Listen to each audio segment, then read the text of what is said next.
do you believe in soulmates? And as it relates to that previous little discussion, as relates to like kind of waiting for God, well, of course, faith without works is dead. So it's not exactly being passive, but you're waiting for a window, and then when it comes, you take it. But of course, you have to use wisdom and knowing if that's opportunity. Of course, you have to discern the person that you're pursuing more or less. Like it's not so much Hmm. pursuing; it's accepting or saying yes to an invite, saying yes to a date. Hmm. Um, but yeah, do you believe in soulmates? Do you think there's one person? Well, I don't Your know thoughts? anymore if I don't know. I don't know. I don't know because it's like I feel like I could like you're saying how you can make an argument for Democrats and Republicans. I feel like I could Hmm. make an argument for soulmates and not soulmates, you know? Yeah. Like it's like it's hard to really know these things. Like on like on one hand, believing in soulmates, I could see how that would be detrimental Hmm. to relationships because if you're in a perfectly healthy relationship, but you have this nagging feeling of like, what if he's not my soulmate? What if he's not my Yeah. soulmate? That could cause you to destroy a perfectly good relationship Yeah. for this fantasy that may not even exist, you know. Hmm. But on the other hand, I can also see how believing in a soulmate could relieve a lot of pressure because then it would be like it would kind of take away the whole the whole concept of everything that the red pill talks about when it comes Yeah. to like when it comes to hypergamy or when it comes to a man always wanting to seek out youthful beauty and like when women hit the wall and everything, it would remove all of that Hmm. because if you do have a soulmate, one person who's created for you, then honestly none of that stuff even matters. It wouldn't matter how much money you Yeah. have or how beautiful you are because you are made to be with this person, and it defies all of these external blueprints of what is considered attractive, you know.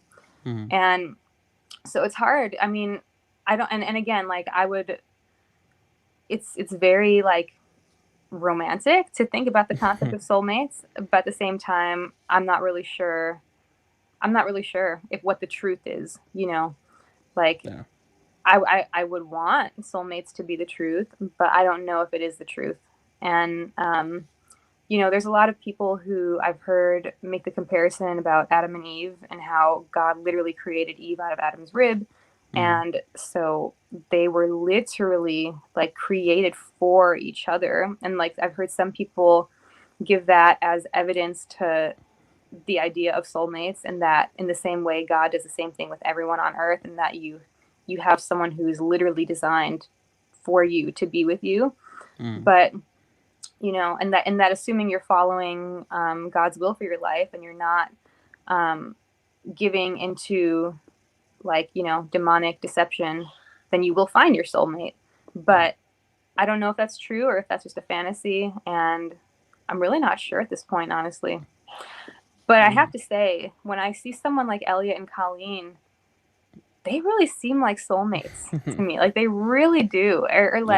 like there's some people you see where it's like there's this supernatural thing about their relationship that's like, whoa, like you guys literally just fit together Yeah. like that, you know?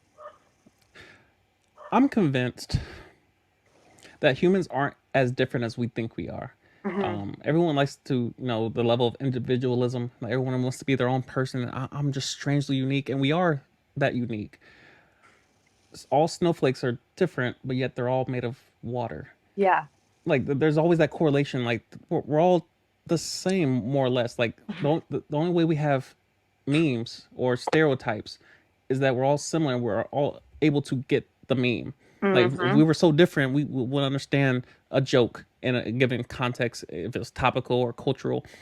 We get it because it makes sense because we all have a lot of the same experiences. Like especially on TikTok, you read like black people looking out the blinds and like we have these tendencies. We look in the fridge, we're not hungry, we're just looking in there. I'm like, it's because humans do those things, bruh. Yeah, yeah, yeah, So it's definitely. my thought process that like you, for example, listening to a lot of your rhetoric, if me and you got married, we could make it work just based off a lot of your rhetoric. Now, it could be Hmm. deception, but if two people come together and say, you know what, I'm not leaving here. We're going to make this work, and we're communicating that not with just our words but our actions, and you're able to see Hmm. effort on somebody's part, and they may not be your cup of tea. You see this in arranged marriages where they didn't start off loving each other, but Hmm. over time they grew to love each other. And Yeah. it's a lot of the friction that you just have to sand down over time. Of like, all right, I prefer toilet paper, you prefer baby wipes. Which one is? Maybe we can have both, but if it came down to it, baby wipes solves the problem better. Mm-hmm. Let's use baby wipes. Like some things can be negotiated, and it doesn't always have to be a friction. Ultimately, we live in an age where everyone wants what they want right now. I don't want to wait. I need the microwave. Let me do it myself. I don't want to share. I don't want to be like you mentioned humility. That's rare to hear. Like Yeah. what you hear mostly is entitlement. What you hear is I deserve. I want. This is my preference. Whereas all right, everyone has a preference, so that's nothing new. Everyone wants a human that looks a certain way. Like, of course, I want somebody fit, so that means I need to be fit as well. Mainly because I know what that person's looking for. A fit person is probably looking for another fit person. They probably have a preference. They probably could take somebody who has a little extra meat. But ultimately, humans are malleable. We can't change our height, so that might be a thing with a lot of women. He has to be 6 foot and he has to be 6'5". Cool, but once we get past the friction, you realize you can love just about any human. It's the friction that we have to get past, the initial turbulence. Not every plane, we take a ride across the country. It might be 20 minutes of turbulence, but most of it's going to be smooth. So I think a lot of people can't get past the initial turbulence of realizing we're unique, we're different, and Hmm. it doesn't have to be complicated. But yeah, the soulmate thing, I think the internet has removed the need for there to be soulmates. I think that was the thing where in small towns, oh, there's one person in this town or the adjacent town that's right for me. I'm like, well, the internet has given you access to everyone. Yeah, it's an interesting conversation. I mean, twin flames and astrology, and it gets deep real quick.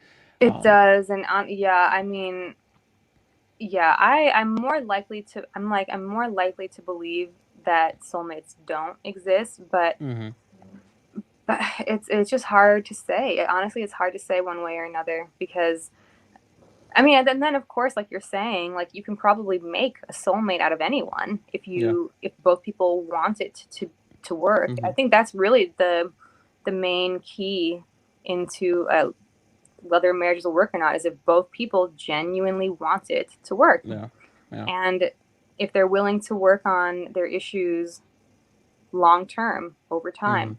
Like they say, I forget where I heard this, but that like they say that you should marry the person who you're insanely attracted to and who you are willing to handle disagreements with yeah, long term over yeah, time.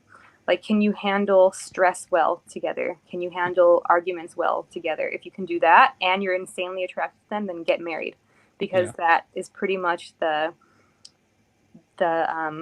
main keys in what creates a long lasting relationship, the ability to handle hardship over yeah. time. Yeah, but most people suck at disagreeing, and I believe there's an art to it. Hmm. Um, the way I like to disagree is like if you're gonna, especially if you start a debate, start off by arguing the other person's point first, Yeah. mainly so the other person understands that you understand what they're saying. Hmm. And if you start an argument there, then you can't have a lot of confusion in between, as long as you know where the other person's starting. But as long as you're just arguing two different points and they don't correlate whatsoever, like no, the sky's blue, no, the ground's red. I'm like, what are we arguing about, bro?